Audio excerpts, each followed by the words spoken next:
Hi and welcome everybody. We are having another conversation here with each other. Ole Rasmus Møller and me. Ole Rasmus is from Denmark, so I really like saying his name. Ole Rasmus. Ja, Ole Rasmus. That just makes me giggle. It's like, my name on the other hand is Jessica Gorlee, and nobody here in Sweden can say that. So that's probably also just funny to say. Gorlee is fine too, eller Gorlee. Yeah. But I at least learned to say Jessica and not Jessica. Right, but I like Jessica. I always wanted to be Jessica when I was little. Yeah. So now I'm both. I'm both Jessica Jessica. and Jessica. Yes. So, and what we were talking about, because I just wanted to have a conversation with Ole Rasmus. We were thinking about, okay, what are we going to talk about in this, live, and what is the workshop? Why is that so important? The interpretation of song and what makes it better or worse. And when we were, trying to get this to work and it didn't work, The live Erasmus was like, stream. "You must have a really, really long, what's it called, patience." And I was like, "Yeah, I do." And he was feeling um, frustrated, Totally stressed. at least. Yeah. And then you were saying, "Oh, I don't like being out of control." And control is probably a really good thing to start with when we are on stage. Can you tell me a bit more about that? How that works? This, because Well, I think we need to be in some kind of control when we enter the stage. And because we need to know what we are doing and why we are there.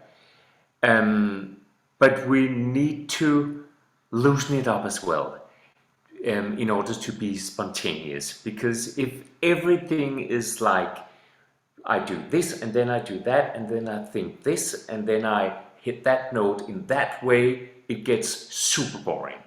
So we need to have like a scheme, and then we need to like forget everything again. And I think that is what it's all about. Daring to take a risk, but knowing that you have some a foundation level. right. And yes, and so the daring to take a risk. I do a lot of work with access consciousness and energy healing, and then we talk about lowering your barriers. Yeah. Because if you have really high barriers up, you probably know what it is like no, nobody's gonna be able to hurt me, and so I have all my barriers up. But then when you have your barriers up, you can't see who's coming either. No. So you really need to kind of like, Yeah. lower the barriers. Yeah. And what happens when you lower the barriers? We start to relax and we start to take things in. And we can listen Yes. and we get some kind of grounded. And that is where we should be when we are on stage. Yeah, and you can just like do it right now. Just And lower the in barriers daily and life. just feel how it just the whole thing relaxes, because you know what's you may not know what exactly is coming, but it doesn't really matter either, because if you feel safe, then you can also catch when it doesn't really go perfectly fine like you thought it was going to go, right? You're talking about improvisation theater. That is really exciting. I have not taken the step yet. But tell me. Do you improvise when you sing? No. No. Well, I do with the melody, but Yeah. not with words yet. No. No. Because yeah, I started to do improv theater So I'm in an ensemble in Copenhagen, an ensemble called Theatre Spectrum, and we do forum theatre. And that is the first part of it is like fixed. That is a short play, and when everything goes like this, when everything is totally chaos, then we ask the audience, what should happen now? Okay. And then we improvise from there. And I always thought that I wouldn't dare to do that. And I didn't do it when I was younger because I wanted to be in control. And then I was asked to do it, and then I said, okay, let's give it a try. Why did And you dare it then, now? pardon? Why did you dare it now? When or why? Why? Because, why? Probably because I got older, so I was not afraid of failing the same way as when I was younger. And I felt that I was in a safe environment. So I trusted my colleagues and trusted that they would catch me if I fell. And they did, because most of them have been doing this for a longer period of time. And accepting that you can control the future and that you should feel relaxed, but not too relaxed, because you should always like what's up next. So Aware. You were berät. aware but relaxed. Aware. Yeah, exactly. So that was an important lesson for me, and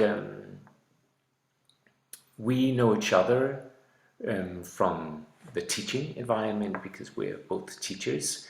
And being a teacher for 15 years, I focused on teaching for about 10, 15 years. I think that made me a better actor as well. How?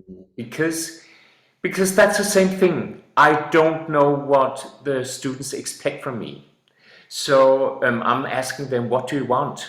And I don't know if what they're asking, if I can actually help them. But I have a big toolbox. So deep down, I know that I can always help them in some way.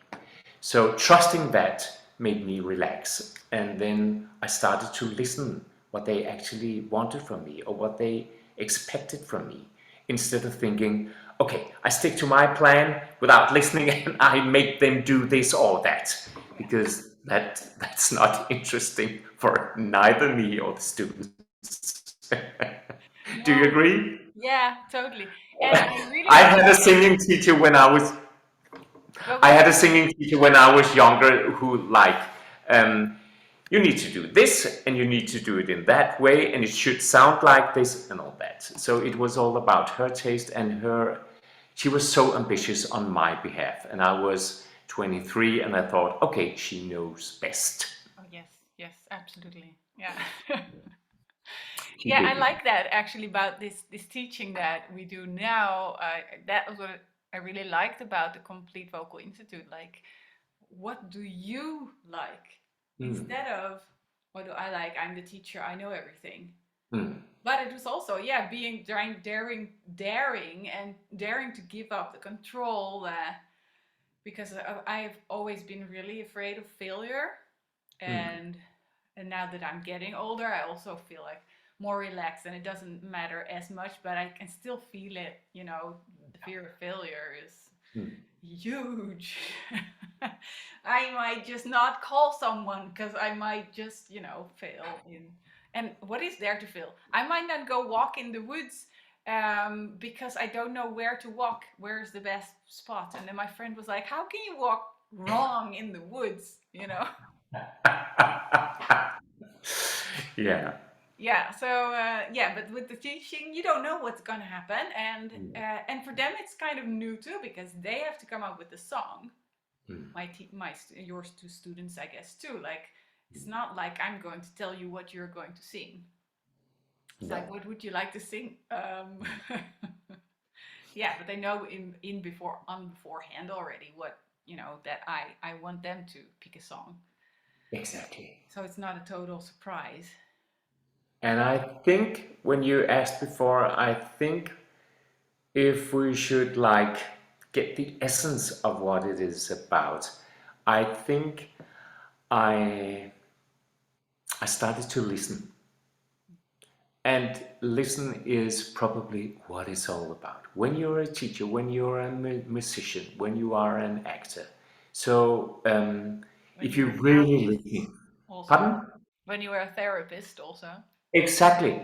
Yeah. When you listen and really dare to listen, then you start to have a conversation with the audience, with your client, with your student, and then it's interesting. Yeah. So drop your own agenda and start to listen. And that, for me, it took time.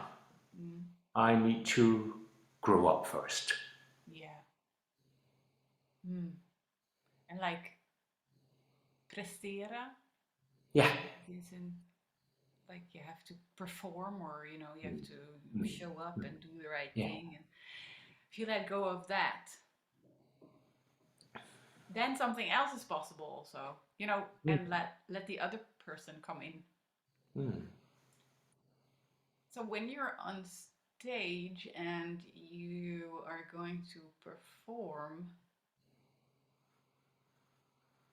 then you have an audience that doesn't really talk, but you can still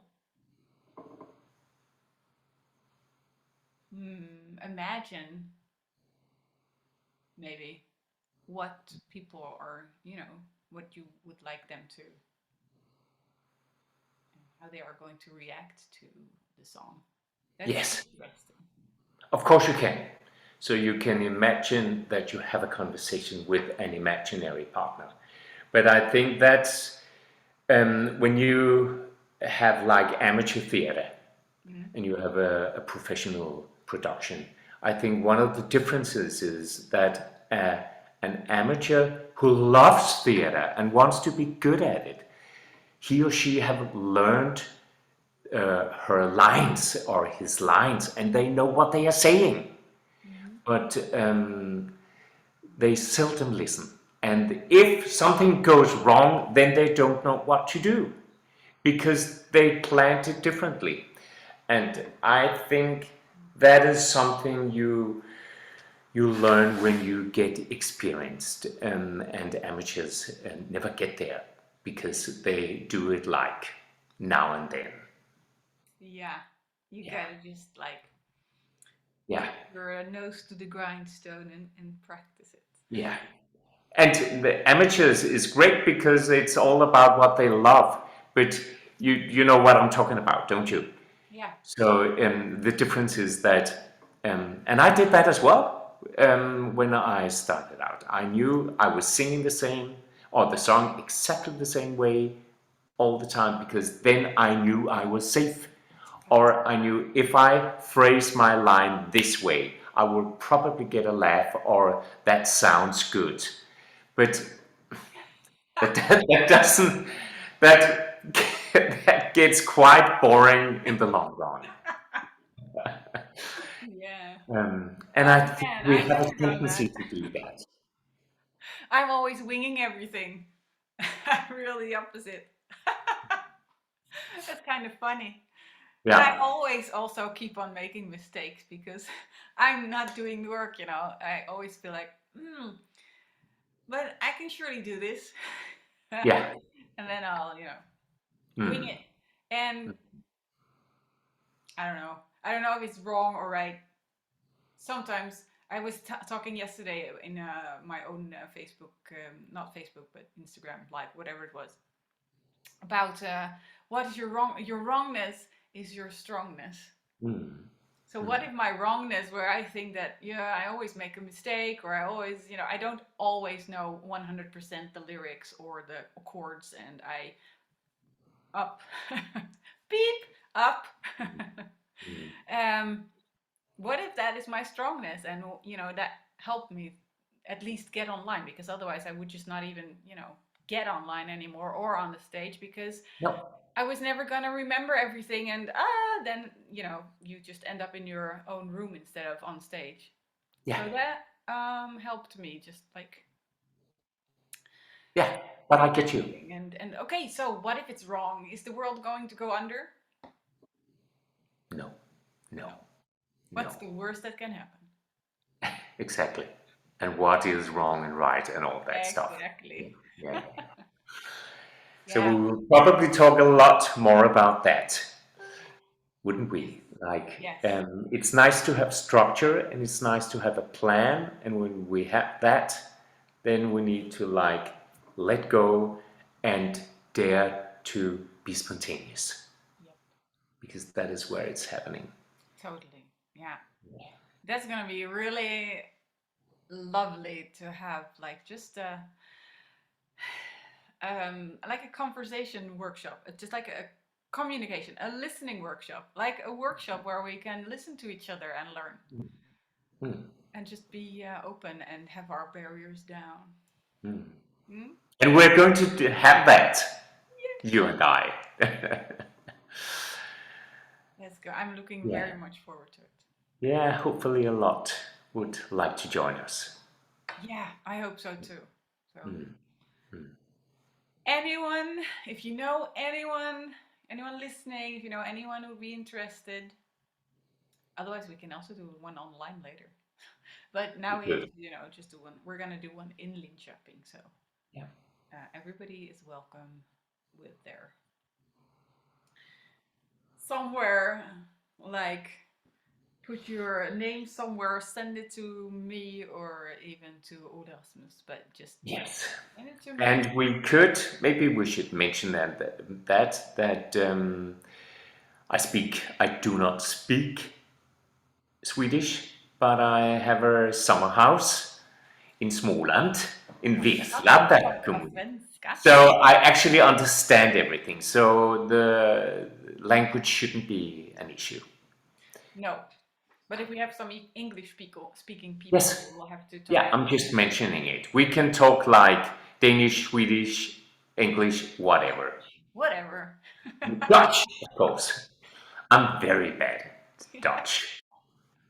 Yeah. Now I'll do that part. Good.